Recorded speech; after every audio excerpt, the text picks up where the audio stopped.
Hello and welcome, dear viewers, to Lumen TV for a special program. This is a program where we get to look at Zambia's Media Regulatory Service, IBA, in more detail. In studio today, I'm joined by Mr. Stefano Mwanza, who is Standards and Consumer Affairs Officer. Welcome to the show, Mr. Stefano. Thank you very much, Lukomulusa. I'm grateful to be on Lumen TV and just to be able to explain a few things about the Independent Broadcasting Authority. Oh yes, you see, the IBA is something that many of us hear about in passing, but we don't really get to know exactly what it is about. Would you kindly help us with what exactly is the IBA?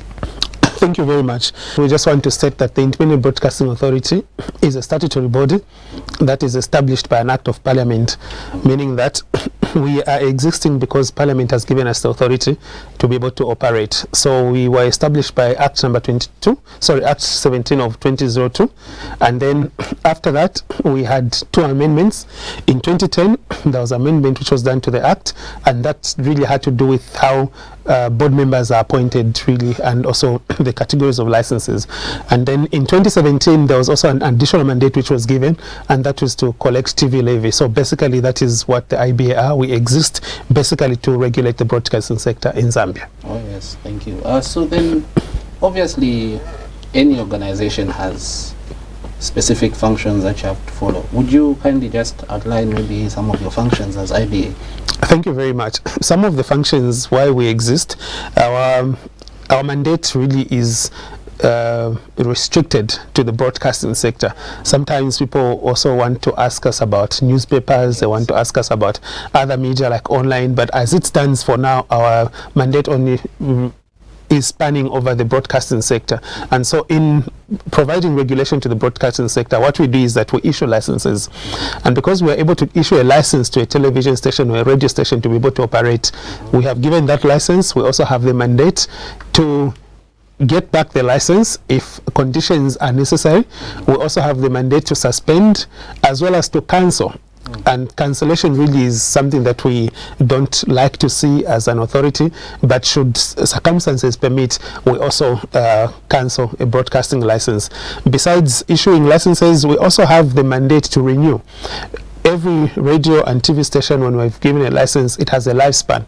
Sometimes it's 5 years, 7 years, and 10 years. So depending on the period of time, a person that is holding the license should be able to come back to the authority and indicate their intention to continue broadcasting. So in that instance, we're able to renew that license. The other thing that we do also in the broadcasting sector is that, you know, because broadcasting is a very sensitive issue, it's one area that needs to be controlled in a way. And so as a way of trying to put in measures to ensure that this sensitive sector is operating within a certain framework, we come up with standards, what we call broadcasting standards or standard operating procedures. And so that is also another mandate that we have as IBA, to set standards in the broadcasting sector. Besides setting standards, we also have got the mandate to give advisory opinion really to broadcasting stations and also to government on issues that relate to broadcasting. And the other one which I alluded to is that we also collect TV levy. So TV levy we collect on behalf of the national broadcaster, that is ZNBC, and when we have collected the TV levy, then we now give it to ZNBC. So those are some of the functions that we have as IBA. I see, thank you. So now, in terms of those functions, you know, there's this broadcasting where people are doing it online. Is there some sort of regulatory standard that the IBA follows for these people who broadcast on social media, live, and all these others? Thank you very much, Lukumo, for that question. So in terms of what we have as at now as the IBA, we don't have a mandate to regulate online broadcasting, but we're in the process of doing what we call repeal and replacement of the IBA Act. So once we have done repeal and replacement of the IBA Act and that Act comes into effect, the authority will now be given the mandate to now oversee what happens online. And now when we talk about online, we're not talking about a person that is going to go on the social media platform and be able to go live and podcast or broadcast something.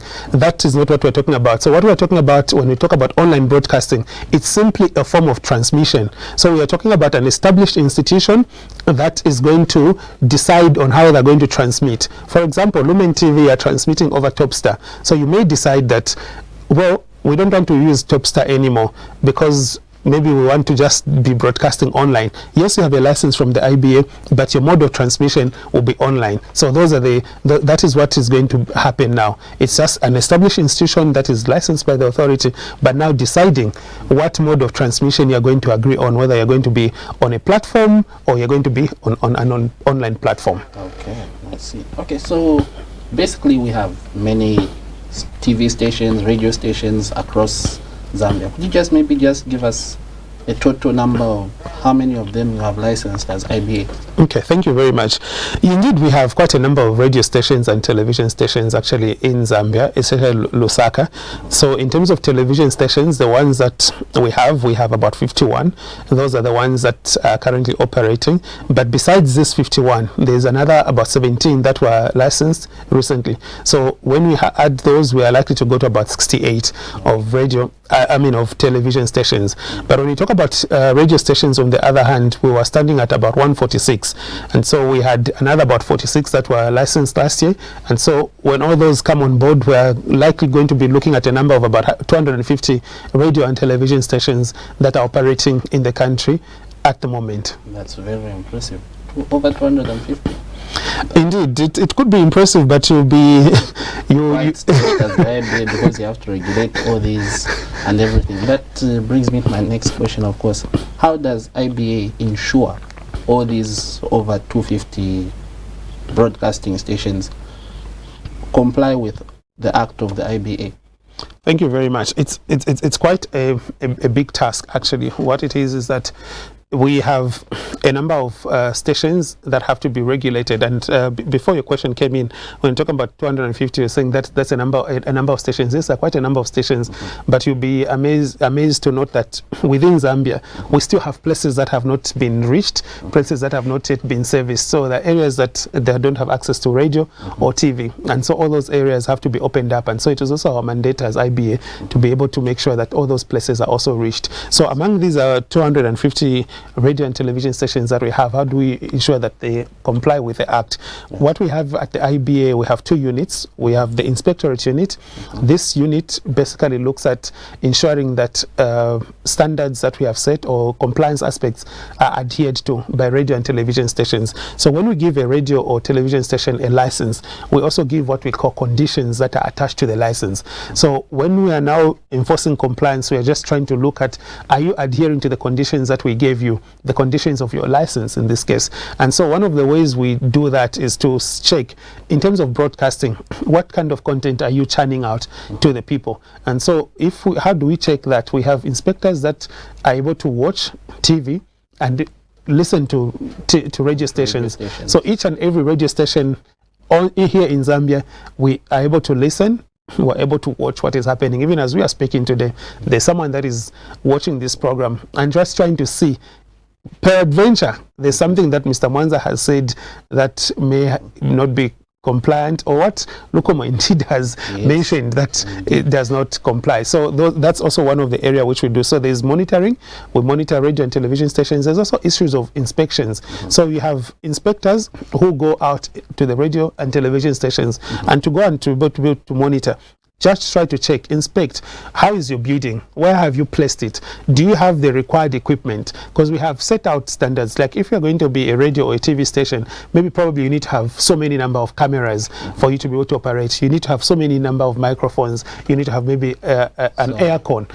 Your studio should be soundproofed and all those other things. The production studios, your transmission room and all those things. So that when they go there, those are the things now that they start to check. Is this in place? If something is not in place, what happens is that they're going to now tell you, oh, Lumen, we have noticed that your fire extinguisher is expired. Can you attend to it? Okay. You know, and those things. So then there are also sometimes when we don't announce that we're going to come, because most of the times when you tell people or you inform stations that you're going to be in your area at that particular time, yes, you prepare. For example, if we say there's supposed to be security at your premises, all these other times there will be no security. But if IBA says we're going to visit, then we're going to see all manner of security personnel that you have arranged.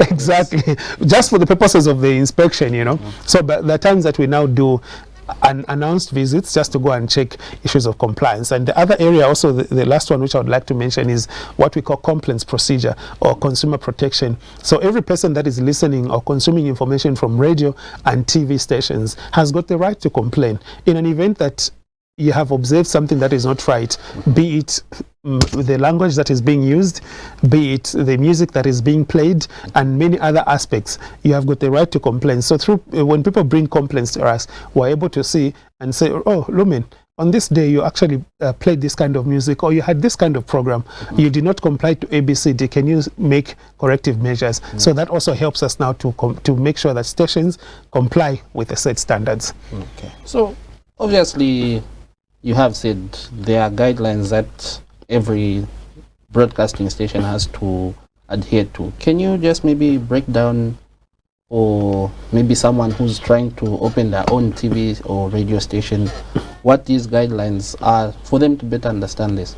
Okay, thank you very much. So when we talk about guidelines, the authority came up with what we call guidelines for enforcement of handling of compliance breaches, and it's a document that looks like this. And so in this case, every radio and television station have been given this document where we have given specific guidelines regards what should be done or what should not be done.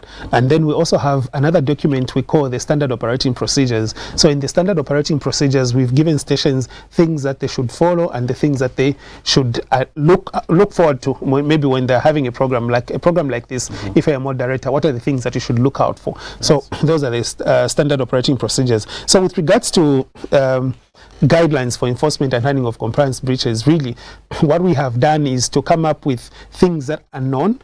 We have issues that deal with infrastructure, for example, issues that deal with content, the content that is going out on radio and TV stations. We have got issues that relate to the display of a license, for example. We've got guidelines that deal with renewal of a license.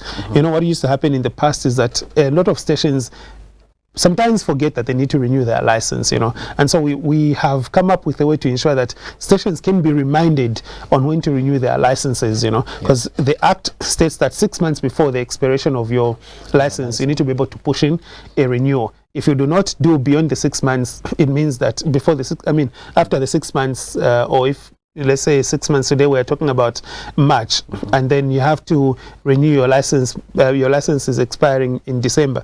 If you have to push in your request now, it would have to be now. So if we come to October, you have not pushed in your request, it means by the time we get to December, you should automatically cease to operate, because you have exactly we have breached a provision of the IBA. But now a lot of stations would sometimes not renew and would need to be reminded, and so that's one thing that we have also set out in the guidelines. We have also had issues to do with the duration on which, if we say we have given you a suspension today, or we have given you a final warning, for how long should this final warning be? What used to happen in the past is that if we give you a tag, for example, if we say we've given you a final warning, the final warning will still be with you forever and ever. But now what we have decided is that if we give you a final warning, it should have a specific duration. And so if we've given you a final warning and it's maybe for 30 days, and you make the corrective measures within a day or two, then that's aspect is withdrawn. Exactly. So the guidelines in all those aspects, we have they've been formulated in such a way that they have specified the areas where you can breach, and also areas what the authority will do in an event that you have breached those standards, and also even the penalties that will be given have been specified. So if for example, you have not renewed your license and all the processes have been followed, then definitely you also know that since I have not done ABCD, the authority is going to take this kind of an action. So the guidelines really are a game changer for the broadcasting sector, because now we have removed areas to do with subjectivity when you're handling stations. We're not going to look at a station based on the stature. You look at Lumen TV and probably look at ZNBC and say, oh, because in ZNBC probably we're not going to do this, and they're like, exactly, you know. So now what happens is that every station is going to be treated the same. It's now issues of fairness. If station A has breached the same rule, station B has breached the same rule, then the kind of punishment should be the same, and it should not be subjective. It should not be dependent upon how at that particular time the board is feeling. Yes. You know, so basically that's what the guidelines have done. So in terms of these guidelines, how can, say for example, one who's watching us right now get these guidelines to know how they operate the upcoming radio or TV station? Thank you very much. So in terms of the guidelines, what we have done is all these guidelines and many other documents, we have uploaded them on our website, which is www.iba.org.zm.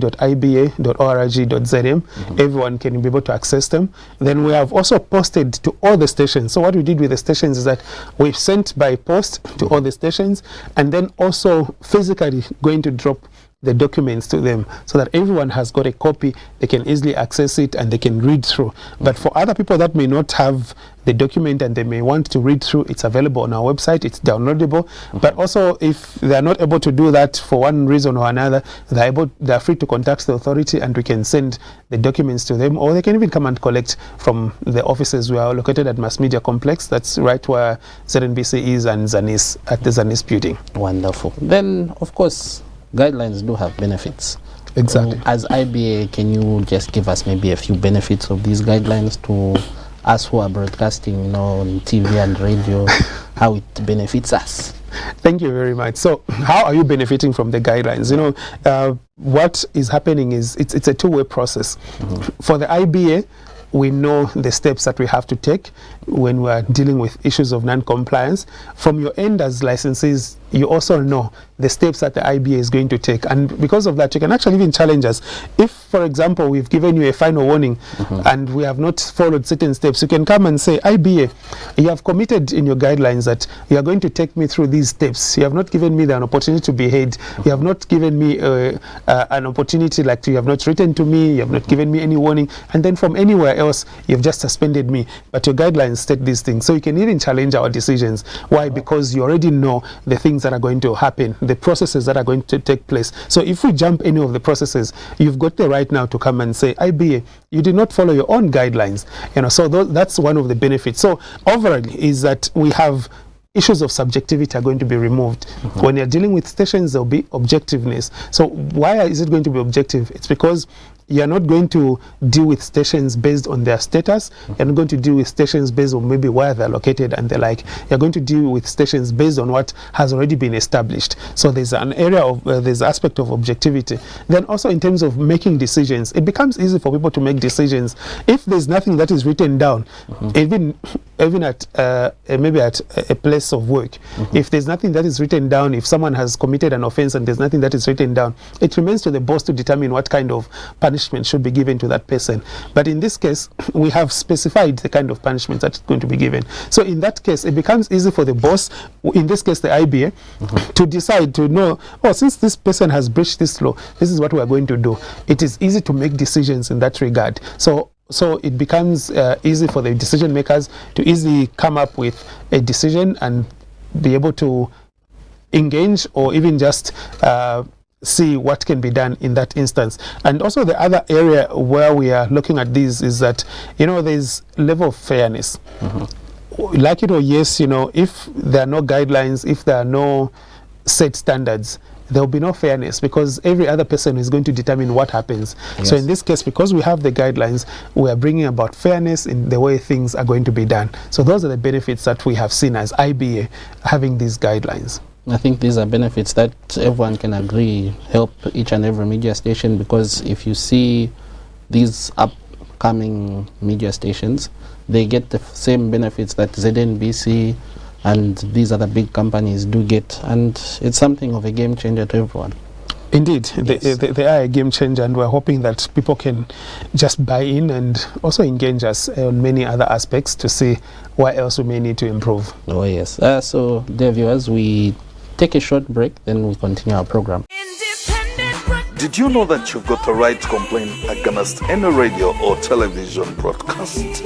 Did you also know that every radio or television station has an obligation to respond and address your complaints when aggrieved? The first step is to complain to the station not more than 3 months after the broadcast took place. It is expected that the station will respond reasonably to you, that is within 14 days. If not satisfied, Then, escalate your problem to the Independent Broadcasting Authority. We're at Mass Media Complex, Ali King Carter Road, PO Box 32475, Lusaka, or call us on +260 211 250589 or visit our website at www.iba.org.zm. IBA, promoting ethics. Welcome back. In case you're just joining us, this is Lumen TV's special program where we're getting to know more about the Independent Broadcasting Authority, which is Zambia's media regulator. I am in studio with Mr. Stefano Mwanza, who is Standards and Consumer Affairs Officer. Yes, Mr. Stefano, so we now get to the part of license. Exactly. Of course, you've said so much about these licenses and how every media station needs one. But how does one go about the acquisition of such a license? Okay, thank you very much. So in terms of acquiring a broadcasting license, the Act has given specific guidelines with regards how it should be done. So one of the areas that that should happen, or one of the things that people should look forward to, is what we call an advertisement. So the authority has to first advertise or place an advert in the newspapers to indicate that there are frequencies available. Of course, now frequencies are now relating to radio stations, TV stations. We've gone digital. We're no longer using frequencies. So for TV, there are spaces also that are going to be available. So we advertise the spaces that are available for TV and advertise the frequencies that are available for radio. So once we advertise, then we now specify in the advert the things that are needed for someone to be able to apply. The requirements. Exactly. So among the requirements, one of the things that we need is that a station should be able to have should be registered. That's one of the very first things. So if you're going to operate as a commercial radio station, you need to be registered with the Patents and Companies Registration Agency, that is PACRA. Yes. Then if you are going to operate as a community radio station, you've got two options. One, you can register with PACRA, that is a company limited by guarantee, meaning that you are not profit making, or you can register with a registrar of societies. So either of the two registrations should be able to do. So that's one of the critical things that you need to do as an entity. Before you can do anything else, you need to ensure that you are registered. Then also we want stations to have what we call a business proposal. In the business proposal, you're basically just telling us as a station what things do you want to come and bring on the fore.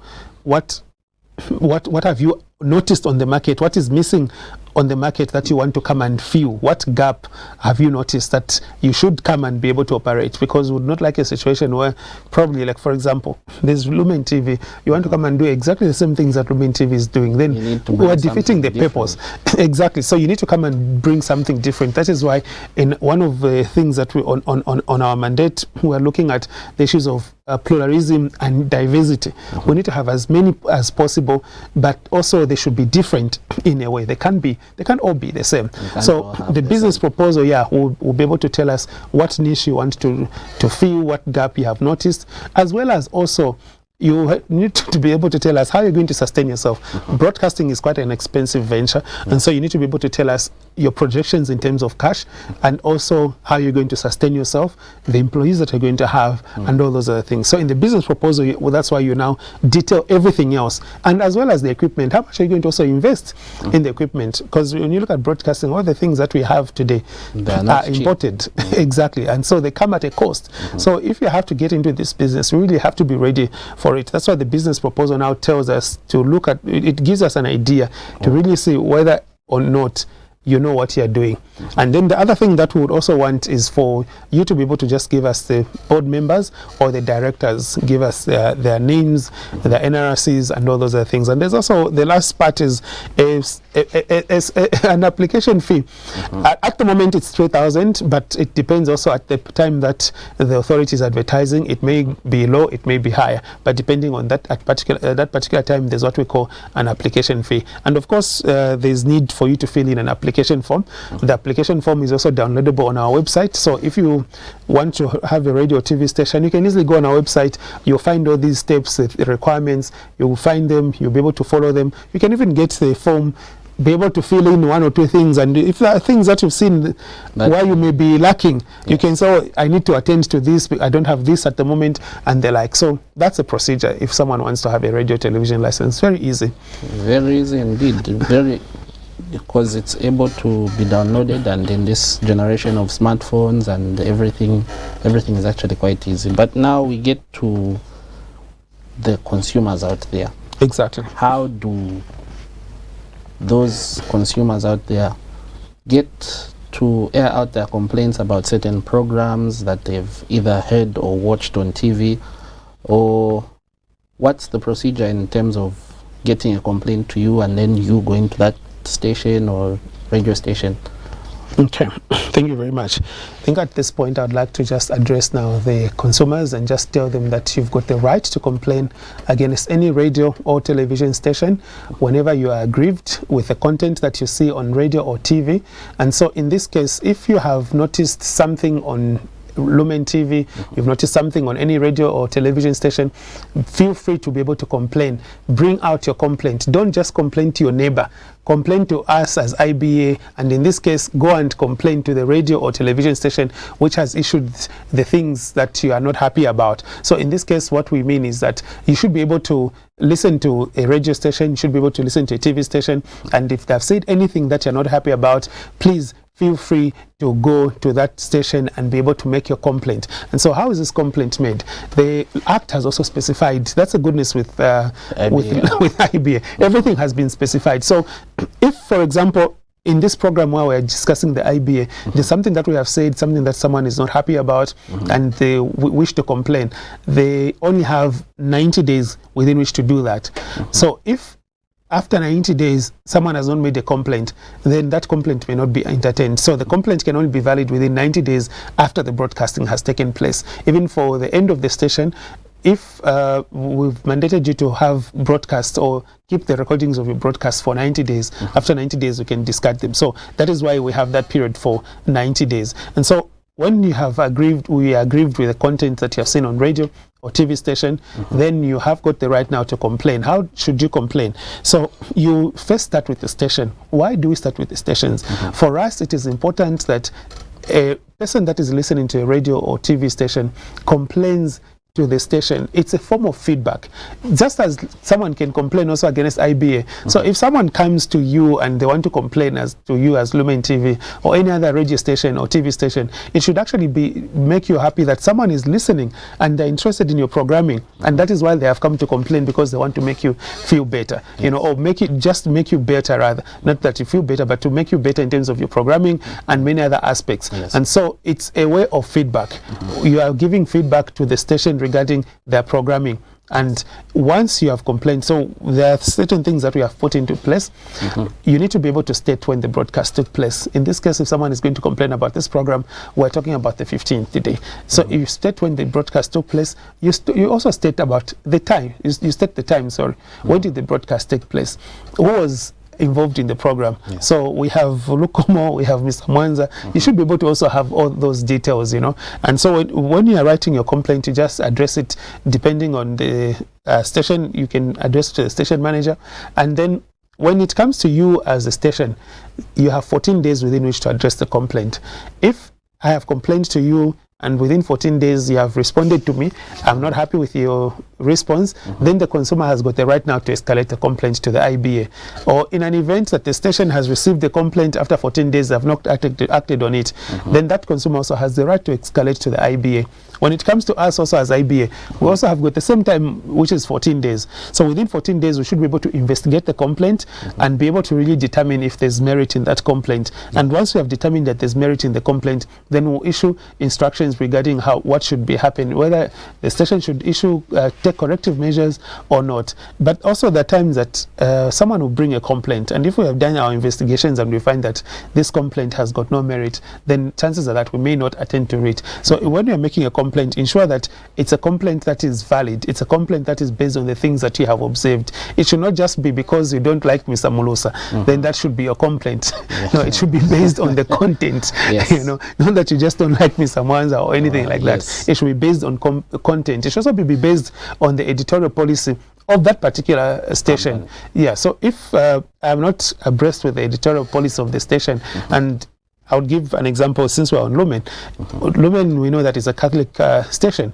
And so if you want to complain that as a Catholic station, you're not featuring other musicians who are doing secular music, then that is not in line with what the station stands for. Yes. So it definitely means that that complaint may not be valid. But if indeed you come, they've done things that are in line with their mission, in line with their editorial policy, and then your complaint is based on that, then we'll be able to address it. So what is cardinal is that people should be able to take note when the broadcast took place, who was involved at what particular time, and then be able to state exactly what they are not happy about. Yes. Exactly.